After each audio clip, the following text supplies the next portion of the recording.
It's a tunnel. It's like Grand It's a Canyon. big old cut. Yeah. If I remember from those old videos, it's like it looks mostly flat, and then all of a sudden there's just this. Yeah, big it just thing. drops off, man. Yeah, it's nuts. That's what we need to get Snoots in here. We need to get Homeboy in here. I would love to figure it out. I would really do. But it may be a limitation of the length and the width and the height of my room. So if it's a null, then it's 9.375 feet. Yeah.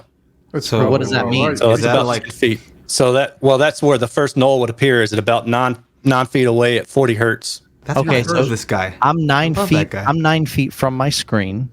My eyes are, and then there's about 4 feet behind that to the front wall.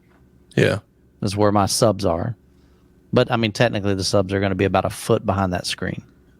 So they're basically the subs are probably 10 foot from me.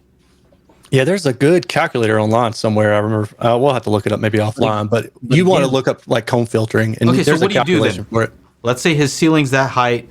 You're getting some kind of null. What is there that you can possibly do? Yeah, what do? You don't do a dang thing. You get a different subwoofer and put it somewhere else to try to cancel. I'm dead serious, man. There's nothing else you can do. Exactly. Add another one. I need you would have to put another subwoofer somewhere else to counteract that mode. Wherever that, and ideally wherever the reflection is that's causing that null, you would put the other subwoofer in that location. That's the ideal situation, but you're probably not going to be able to do that. So yeah, that's why staggered subwoofers and home audio are so good, and that's why staggered mid bass and car audio are so good. You know, like a RAID, you want to put them in different places to kind of fill in the dips naturally. Yeah, that's the idea behind it. Because both of yours are natural dips. No, natural dips. He's just like sending so much power that it's just like it's just trying to overpower. He's just forcing it. Yeah, he's just forcing it in there. There's nothing you can do about the room modes. Not a thing. In ceiling, you have to make you an in wall and install it right next to your seats. Michael, the way he's playing it right now is like because there's a null that's happening. He's just making the walls move. It's just like, you know what? I'll just use the walls as subs. That's it. If you're gonna mess around like that, I'll just make the walls and the ceiling all become subs. Just move to the next seat over. You'll be fine. That's hilarious. Or what if it's the mother-in-law seat? What if that one is where everything works perfectly? She's like, her brain is all jacked up. Last question. Is there a place in your house where that 40 or 50 hertz is sounding crazy? Like your wife's like, yep. Oh my God, it sounds nuts over here. I mean, here, I'll show you this. Because I'm wondering if in REW you're like bumping that up to try to make it, by evening it out. Yeah. It's actually super bumped up. Yeah, I'm sure somewhere in the room about an acoustic null. Oh my God. When you have like an acoustic null like that, you can dump as much power as you wanted to. You're not going to change anything. That's what he's doing though. See, he uses DSP and just like fills it in and just those subs are just. Yeah. So what happened is, in a nutshell, what we've had to do is cut enough, like where the suck out is or where the null is. Oh yeah. To reduce that. So the good thing is my subwoofers have so much headroom that I can reduce that, and I still get ridiculous output. And that's the way I'm able to, that's why I made the video that the mini DSP in my room, complete game changer. Because show the before one if you have it. Just so Aaron knows what's going on. It's crazy. So yeah, even though you're cutting out the rest. Oh do the subwoofer crawl. Just do the subwoofer crawl. Put your subwoofer in your seated position and crawl around the room. 200 and walk around it. Crawl that. Yeah, you got this. You need to put that thing on casters, bro. You got it. Actually, you could just take no joke. You could take like a single 10-inch sealed subwoofer and put it in that seat. All you need something is just ignite that mode. 50. If you really want to go through the trouble of like trying to find where the problem is and where to place another subwoofer strategically, or as an alternative, you could take that single 10-inch subwoofer once you find where the null is coming from, and then put that single 10-inch subwoofer, bandpass it at 40 hertz on your mini DSP, and just have it fill in that null. And you'll never hear the difference if you got it phase corrected enough. Watch, you'll see. You have the other one. You still have those what 3000 minis? You can try it with that. Yeah. I don't have those. Those went back a long time ago.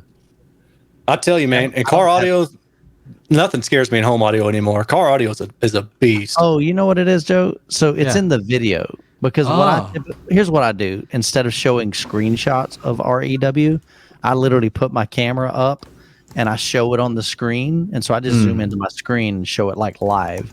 That way I can talk. Which video was it? It's the last video on the monolith. I mean, that's one of them. If that's monolith. Okay.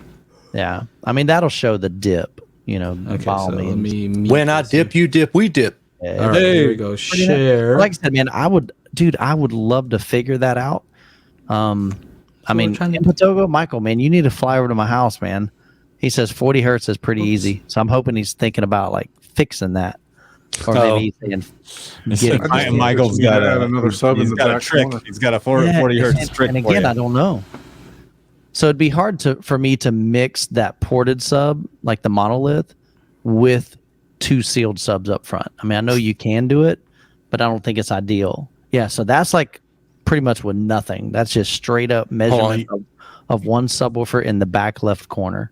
Oh, 50 hertz. Oh, that hurts. Yeah.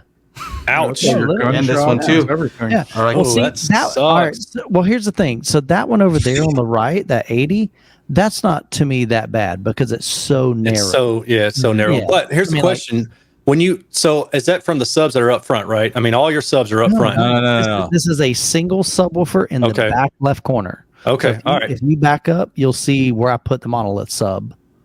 That's fine. My question is, if you were to take like a signal generator and just generate the tones, because you're probably not really going to hear it music, can you hear it pull to that sub? Because I would be surprised if you couldn't hear it pull to that sub.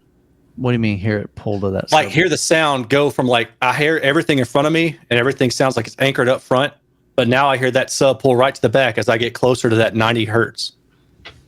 Does that make sense what I'm saying? When you reach that null frequency, usually what you hear is that out of phase element, and you'll hear that speaker. Almost like if you take 2 speakers and you flip the polarity, the sound goes straight to the speakers. Gotcha. It's kind of the same thing. Right. Yeah, so see the same thing. It gets crazy. 30 to, what's that? That one's even worse. That was like 30 to 70 hertz. Man. Yeah. That is nuts. I get some funky stuff, man. If I were you, I'd just burn it down, start all over. Well, trust me, I wish I could, but this is here's something buried in your foundation. You gotta go dig it up. Here's the reality. If you think about it, this is why I'm such a big advocate of measurements. Because think about it, for the longest time, I had subwoofers. I'm like, man, it sounds awesome in here, and I loved it. Yeah. But I'm missing part of the puzzle. Yeah, no, I get it. Yeah, part of that frequency response is gone, and I think, oh man, this thing's cranking. I'm jamming, but it's because I'm hearing, certain frequencies that are great, but then I'm missing out on those other frequencies. That's a perfect case of ignorance is bliss, and I'm not even kidding. Yeah, I mean it really is.